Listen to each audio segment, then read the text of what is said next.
To import your list of subscribers into Aweber, click Add Subscribers under the Subscribers tab. You can add one subscriber at a time or import a list manually in bulk. The first step is to drag and drop your list right into Aweber, and then choose which fields you're importing, things like name and email. Next, choose whether or not you're going to use confirmed opt-in, and you can click List Settings if you'd like to customize that email. You can also tag anybody that you're importing. For example, let's say we meet these people at a conference booth. We tag them Conference Booth.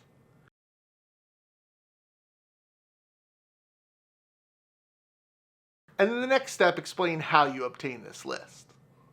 And that's it. Your subscribers are now being imported into your account.